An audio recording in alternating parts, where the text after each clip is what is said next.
حضرت تمیم داری رضی اللہ تعالیٰ عنہ فرماتے ہیں کہ ہم کھڑے تھے، ایک اونٹ دوڑتا ہوا آیا، نبی کریم صلی اللہ علیہ وسلم کے پہلے اس نے قدموں پہ سجدے کیے، صحابہ کہنے لگے حضور ہمیں بھی اجازت دیں، فرمایا وہ تو بے زبان ہے، اسے تو پتہ کوئی نہیں، پیش نظر ہے وہ نو بہار، سجدے کو دل ہے بے قرار، روکیے سر کو روکیے یہی تو امتحان ہے۔ فرمایا اسے کیا پتا، تم تو مکلف ہو شریعت کے، تمہیں اجازت نہیں ہے۔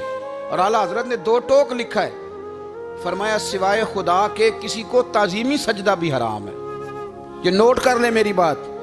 اور اعلیٰ حضرت نے فتاوی رضویہ میں لکھا ہے کسی قبر پہ جاؤ تو 4 ہاتھ دور کھڑے رہو، اللہ کرے آپ کو سمجھ آئے، کتنے ہاتھ؟ 4 ہاتھ دور کھڑے رہو، سورۃ فاتحہ پڑھو، درود شریف پڑھو، جس قبر پہ گئے ہو ان کی روح کو اصال ثواب کر، ان کے وسیلے سے دعا مانگو۔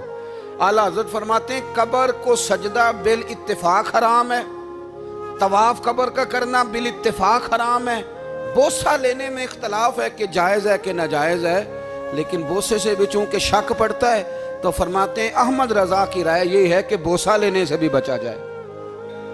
وہ آ گیا تو اس سے اگلی باتیں کرتا ہے، بس خاموش رہ، باادب رہ اور پیچھے رہ۔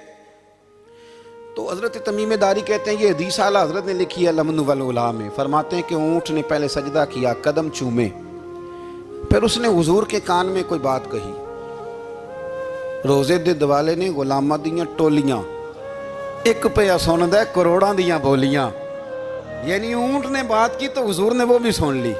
اعلیٰ حضرت کہتے ہیں جو پناہ میں آتا ہے بچ جاتا ہے، کہتے ہیں رسول کریم نے نا اونٹ کی پشت پہ ہاتھ پھیرا اور اللہ کے محبوب فرمانے لگے فکر نہ کر، اب تو آ گیا ہے نا تو جیسے تو کہے گا ویسے ہی ہو جائے گا، جیسے تو کہے گا ویسے ہی۔ ابن ماجہ میں موجود ہے، پر میں چونکہ فاضل بریلوی رحمۃ اللہ علیہ کی کتاب سے پیش کر رہا ہوں الامن والعلا سے، تو میں اسی انداز میں پیش کر رہا ہوں جس انداز میں وہاں ہے۔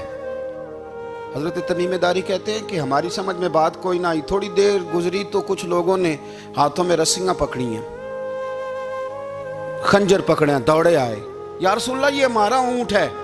حضرت تمیم داری کہتے ہیں میں نے دیکھا کہ جب وہ آ گئے نا خنجر لے کے تو اونٹ حضور کے پیچھے چھپ گیا، آج لے ان کی پناہ، آج مدد مانگ ان سے، وہ حضور کے پیچھے چھپ گیا۔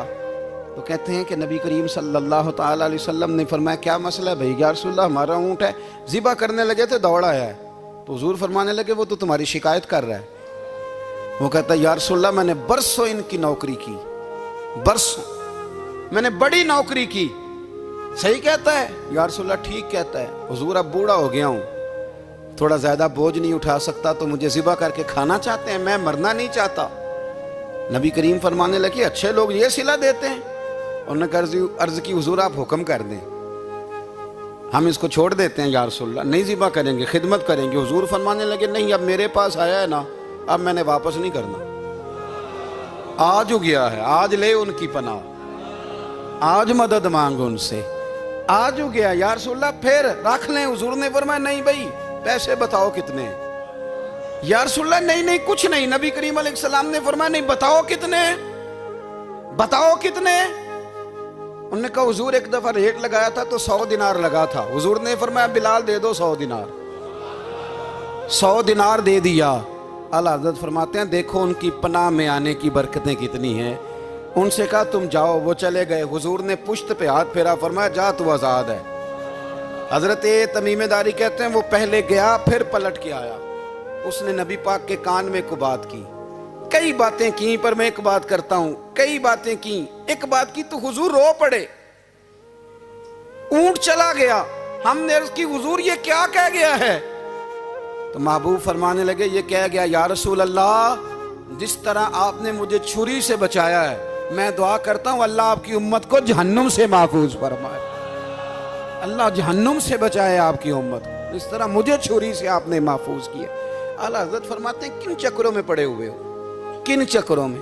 پیسوں کی پناہ لیتے ہو، عہدوں کے پیچھے چھپتے ہو، دولت کے پیچھے چھپتے ہو، تعلقات کے پیچھے چھپتے ہو، فرمایا مصیبت آئے گی تو یہ سارے ہٹ جائیں گے، اگر پناہ لینی ہے تو مدینے والے محبوب کی پناہ لو، دروازہ رسول پہ آؤ، نبی کریم کی بارگاہ میں جھکو، حضور سے پیار کرو۔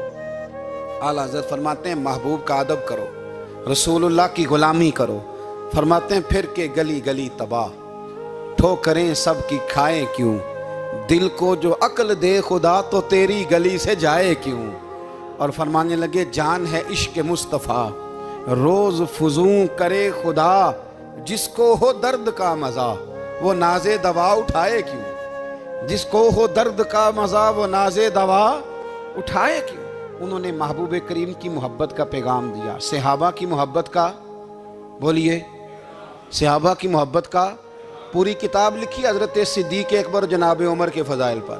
اور مزے کی بات یہ ہے کہ اعلیٰ حضرت نے نا اردو شاعروں میں سے کسی کو توفیق نہیں ہوئی حضور کو شہنشاہ کہنے کی، اعلیٰ حضرت نے کہا میرے نبی شہنشاہ ہیں۔ دلیل کیا دی؟ فرمانے لگے پڑھو ترمذی، حضور نے فرمایا میرے 2 وزیر زمینوں میں ہیں 2 آسمانوں میں۔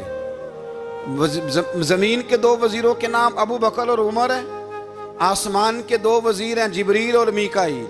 اعلیٰ حضرت کہنے لگے حضور وزیر تو کسی شہنشاہ کے ہی ہوتے ہیں، پھر کہہ لو نا شہنشاہ۔ تو پھر فرمانے لگے حاجیو آؤ شہنشاہ کا روضہ دیکھو، حاجیو آؤ شہنشاہ کا روضہ دیکھو، کعبہ تو دیکھ چکے اب کعبے کا بھی کعبہ دیکھو، کعبہ تو دیکھ چکے اب کعبے کا بھی، غور سے سن تو رضا کعبے سے بھی آتی ہے صدا، میری آنکھوں سے میرے پیارے کا روضہ دیکھو۔ اعلیٰ حضرت نے ساری زندگی اور صحابہ کرام کی بات کی، اہل بیت کی بات کی، اولیاء کی بات کی، صوفیاء کی بات کی، دفاع کیا سب کا، سب کے شانوں میں لکھا، امت کو بتلایا کہ اپنے بزرگوں سے جڑے رہو گے تو بچے رہو گے۔ اعلیٰ حضرت نے طنز کرنے سے، تنقید کرنے سے، بلا وجہ غلطیاں نکالنے سے اور ایک دوسرے پر لان تان کرنے سے ہمیں بچنے کو کہا۔ اعلیٰ حضرت فرماتے ہیں کوئی علم اگر آ جائے نا تو اس کا معنی یہ نہیں کہ سب کو جاہل سمجھ لینا چاہیے۔ سمجھ آ رہی ہے میری بات کی؟ ہم جس شعبے میں بھی ہوتے ہیں نا سامنے والے کو ان پڑھ ہی سمجھتے ہیں۔ مولویوں کے بارے میں بعض لوگوں کا خیال ہے کہ یہ پتہ نہیں کون سی مخلوق ہے، ان کو کیا پتہ دنیا داری کا۔ میں صحیح کہہ رہا ہوں۔ اسی طرح جو میرے شعبے سے تعلق رکھنے والے لوگ ہیں وہ کہتے ہیں شاید سارے تاجر 2 نمبر طریقے سے ہی مال کماتے ہیں۔ یہ ہو نہیں سکتا، ایسا ہو نہیں سکتا۔ ہمیں نا دوسروں کی اہمیت کی خبر رکھنی چاہیے، ہم ایک دوسرے سے پیار، ہم طنز کرتے ہیں، تنقید کرتے ہیں۔ فاضل بریلوی منع کرتے تھے، آپ فرماتے ہیں یہ طریقہ درست، ہم جب غلطیاں نکالنے پہ جاتے ہیں تو معاذ اللہ اتنا اوپر بن جاتے ہیں کہ معاذ اللہ ثم معاذ اللہ اللہ رسول تک پہنچ جاتے ہیں۔ اعلیٰ حضرت کے زمانے میں ایک شخص نے کہہ دیا نبی پاک کا خیال آئے تو نماز ٹوٹ جاتی ہے۔ عقل ہے نا جی، جہاں مرضی لے جاؤ۔ وہ کہنے لگا جی میں نے خالص اللہ کے لیے پڑھنی ہے نا فلسفہ عجیب، نبی پاک کا خیال آئے تو نماز ہے۔ اعلیٰ حضرت فرمانے لگے تو بڑا ہی پاگل ہے، جب تو کہے گا السلام علیکہ ایھا النبی خیال آئے گا کہ نہیں؟ فرمانے لگے تو بڑا ہی نادان ہے، جب تو کہے گا اللہم صلی علی محمد وعلی خیال آیا کہ نہیں آیا؟ فرمانے لگے تو نبی پاک کی بات کرتا ہے، نماز میں تو ابا اماں کا بھی خیال آتا ہے، ربنا اغفر لی ولی والدیّ۔ فرمانے لگے ربے کے خیال سے نہیں ٹوٹتی تو مدینے والے کے خیال سے کیسے ٹوٹ گئی؟